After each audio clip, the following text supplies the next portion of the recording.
Sir উপজেলা কৃষি officer Rangpur সদর রংপুর উনি এইমাত্র আসলে আরেক জায়গায় একটা মিটিং আছে, তাই উনি আমাদেরকে সংক্ষিপ্ত আকারে আমাদের এই কৃষক সম্মেলনে নীলপাতা জৈব সারের ব্যবহার প্রয়োগ এবং এর উপকারিতা সম্পর্কে আপনাদেরকে একটু বলবেন। Sir please.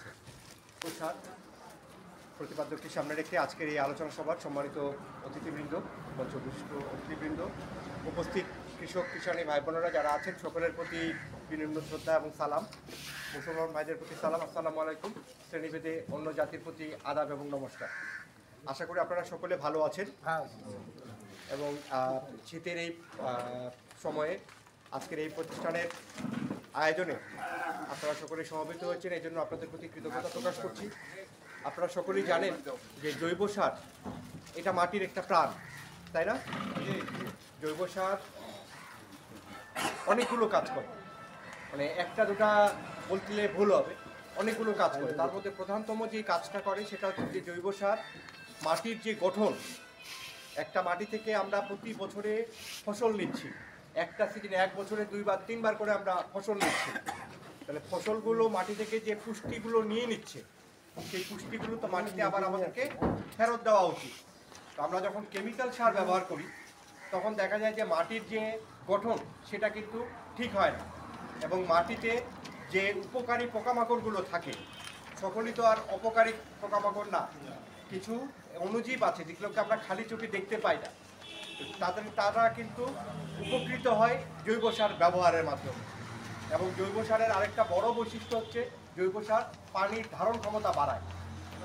আমরা নর্মালি দেখা যায় যে আমাদের এই এলাকার কিছু মাটির মধ্যে কিন্তু আমাদের বেলে দোআঁশ মাটির প্রবণতা বেশি। বেলে দোআঁশ মাটি কিন্তু আপনার পানি ধরে রাখতে পারে না, আপনি সকালে পানি দিবেন দেখবেন বিকালবেলা পানি নাই।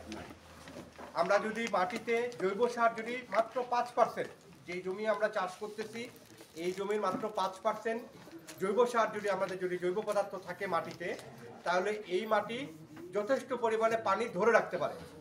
আপনি সকালে যদি পানি দেন, একবার পানি দিলে 7 দিনের মতো পানি না দিলেও চলবে।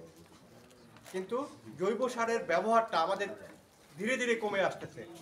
একটা সময় ছিল যখন বাপদাদারা যারা ছিলেন, আমাদের পূর্ববর্তী জেনারেশন যারা ছিলেন, তারা কিন্তু কেমিক্যাল সার সেভাবে ব্যবহার করার সুযোগ পান নাই। তাদের পুরো ফসল উৎপাদন প্রক্রিয়াটাই চলতে হচ্ছে জৈব সার ভিত্তিক, গোবর সারটাই তারা বেশি পরিমাণ ব্যবহার করতেন। ফলশ্রুতিতে মাটির কিন্তু গঠনটা ভালো ছিল, মাটির গঠন ভালো ছিল বিধায় কিন্তু আমরা এখন এই জমিগুলোতে চাষ করতে পারতেছি।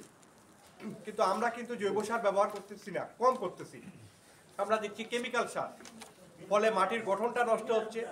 আমরা তো পার পাই যাবো, কিন্তু আমাদের পরের জেনারেশন, আপনাদের নাতিপুতি, আমাদের নাতিপুতিরা তারা কি করবে? তারা কিন্তু তখন আমাদেরকে অভিশাপ দিবে, তারা বলবে যে সব ধ্বংস করে গেছে, আমার বাপদাদা যা ছিল সব ধ্বংস করে গেছে, মাটির আর কোনো উর্বরতা নাই। তাহলে আমাদেরকে সেই জায়গাগুলোতে একটু চিন্তা করতে হবে। আমরা বর্তমানে কৃষিকে আমরা স্মার্ট জায়গাতে নিয়ে আসতে চাই, সেই জায়গাতে যেতে গেলে আমাদেরকে দেখে মাত্র 3টা জিনিস, স্মার্ট কৃষিতে যদি আমরা যেতে চাই 3টা জিনিসকে বলা হয়। একটা হচ্ছে মানে কৃষকের জন্য উত্তম, কৃষকের জন্য উত্তম কিভাবে হবে সেটা সহজলভ্য, দামে কম, সহজে পাওয়া যায়, তাই না? একটাকে বলা হয় ধরিত্রী, পৃথিবীর জন্য উত্তম। পৃথিবীর জন্য যদি আমরা উত্তম যদি করতে চাই তাহলে সেটা হচ্ছে মানে পরিবেশের জন্য ভালো হয়, ক্ষতি হবে। পরিবেশের জন্য সমান তালে প্রচুর পরিমাণ দিয়ে কিন্তু আমাদের গ্রিন হাউস, আমাদের পৃথিবীর যে উপরের লেয়ার স্তর সেখানে জমা হচ্ছে, আপনার বৃষ্টি বাদল অসময়ে বৃষ্টি হচ্ছে, তো চক্রটাকে অনেকটাই পরিবর্তন করে ফেলছে। এইটা হয় রাসায়নিক গুণাবলী কাজ করে। জৈব আন্তরিক কৃতজ্ঞতা প্রকাশ করছি। এই তথ্যগুলো আমি জানতাম না, এতগুলো ওদের এর ভিতরে একটা, আমি তো জাস্ট এটা একটা মনে করছি একটা জৈব সার, এটা গাছের গোড়ায় দিলে গাছ পুষ্টি পায়, বাড়ে, জাস্ট এতটুকু জানি, আর অন্য কোনো কিছুগুলো জানি না। কিন্তু এটার ভিতরে যে এত কিছু আছে, মানে এতগুলো যে বর্ণনা হতে পারে, মেবি আমি আজকেই প্রথম সারের মাধ্যমে জানতে পারলাম। আমার মনে হয় যে আপনারাও মনে হয় অনেক অজানা তথ্য আজকে জানতে পারলেন। তো আমি স্যারকে রিকোয়েস্ট করব যে আমাদের জৈব সারের যে ফ্যাক্টরিটা পেছনে আছেন, স্যার একটু সরেজমিনে নিজে গিয়ে একটু দেখবেন, দেখে আরও যদি কোনো পরামর্শ থাকে আমাদের এই উৎপাদনের জন্য, স্যার কাইন্ডলি আমাদেরকে সেটা দিন। আমি যখন এনজিও জানি না, অর্থাৎ কেবল শুরু করব, তিনি আমাকে অনেকটা সাহস দিছে। যে সময়টা ভেঙে পড়ছিলাম, যে সময়টা এনজিওটা একদম বিলুপ্তি হওয়ার মতো অবস্থা ছিল, তিনি আজকে আমাদের মাঝে আসছেন। আমি ওনাকে টিঙ্কু ভাই বলে ডাকি। তো জনাব টিঙ্কু ভাই, প্লিজ আপনি একটু উপরে আসেন। ওকে সামান্য ধারণা দিয়েছিলাম, ও যে এত বড় করে ফেলবে এটা ওর সম্পূর্ণ একার চেষ্টায়, আর যা কিছু করছে ও একাই করছে। ওখানে আসলে আমার কোনো অবদানই নাই। মাঝখানে কিছু টাকা পয়সা দরকার পড়ছিল, আমি একটু টাকা দিয়ে সাহায্য করছিলাম। আর এখানে এসে ওকে বিভিন্ন প্রকার সাহায্য সহযোগিতা, উপদেশ, কিভাবে আগাবে, কিভাবে করা উচিত, এতটুকুই শুধু। আমার বাড়ি ধাপ কটকিপাড়ায়, রংপুরে। আমি মূলত ক্লিনিক ব্যবসায়ী। আমার ক্লিনিকে যোগাযোগ করলো। ধন্যবাদ। এবং আপনাকে অনেক ধন্যবাদ যে আপনি সময় দিয়ে আসছেন আজকে। এবারে উপস্থিত হবেন আরডিও লিমিটেডের চেয়ারম্যান এবং পরিচালক জনাব মোহাম্মদ শাহজাহান মিয়া। কাজ করি 16 থেকে 2020 পর্যন্ত।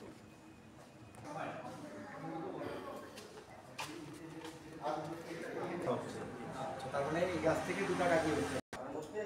আপনার 90% আছে, সেটাই আস্তে আস্তে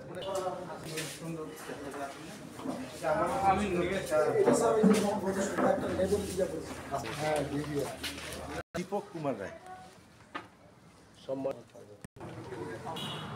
ওনারা আসার কথা ছিল সকাল 8টায়। ঘন কুয়াশার কারণে বিমান 2 ঘন্টা পিছিয়ে গেছে, যার কারণে ওরা 11টায় 45-এ নামছে। তো ওখান থেকে এখন আসতে এখন রোডে অতএবসার এটা একটা স্যাম্পল আপনাদের কাছে আছে, এবং এটার বিবরণী হিসেবে একটা ছোট্ট লিফলেট আছে। ওখানে আমাদের যে অধিদপ্তর আছে, আপনারা সবাই জানেন, ওখানে এই সারটা পরীক্ষিত করা হয়েছে। অর্থাৎ ওরা আমাদেরকে লাইসেন্সটা দিচ্ছে, অর্থাৎ সার্টিফিকেট দিচ্ছে। এই সারের মধ্যে আসলে এটা কি খালি গোবর না ধুলা না অন্য কিছু বিক্রি করতেছে। এই সারটাকে পরীক্ষা নিরীক্ষা করে ওরা একটা আমাদেরকে স্যাটিসফাই কপি দিচ্ছে। সেটা কপিটার হুবহু একটা অবিকল পেছনে প্রিন্ট করে দেওয়া আছে, ছোটদের লিফলেট।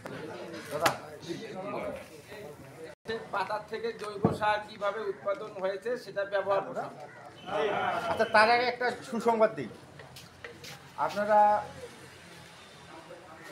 অনেকে জানেন না, আবার অনেকে জানেন যে আমি এখানে সুদীর্ঘ 22 বছর থেকে বিনামূল্যে রুগীদের সেবা করি, অর্থাৎ বিনামূল্যে স্বাস্থ্য সেবা কেন্দ্র এখানে চালু করছি।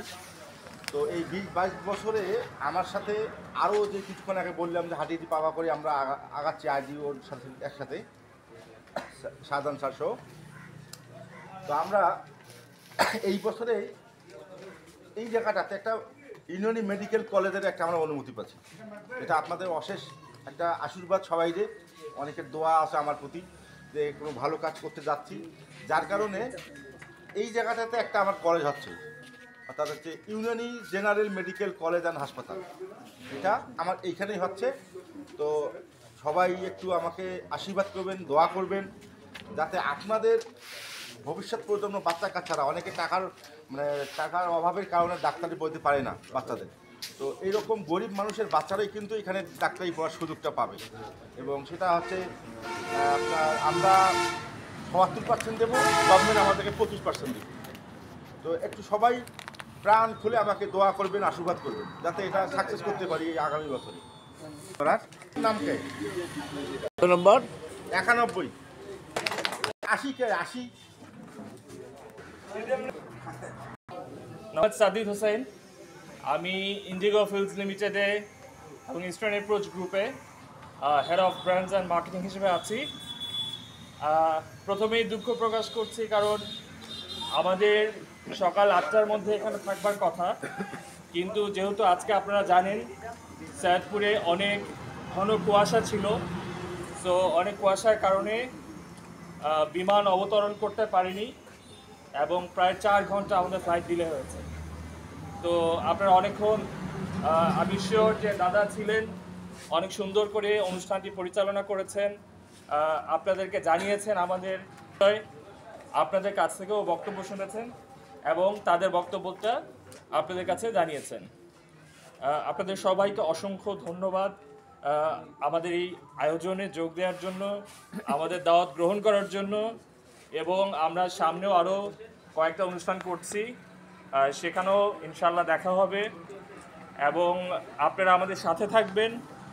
আমরা আপনাদের জন্য সবচেয়ে প্রিমিয়াম কোয়ালিটির যেটা অর্গ্যানিক ফার্টিলাইজার আমরা বলি, যে জৈব সার, সো আমরা আশা করছি যে আপনারা যেই সারটা ব্যবহার করেন বা করে এসছেন এতদিন, এর বাইরেও আমাদের এই সারটা আপনাদের অনেক কার্যকরী হবে।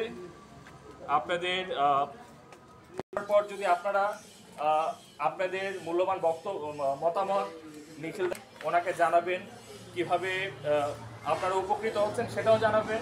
আবার আপনাদের যদি কোনো এটাকে আরও কীভাবে উন্নত করা যায় সেই বিষয়ে যদি কোনো ধরে আছেন আপনারা, তো আমরা মনে হয় একটা সিস্টেম করি।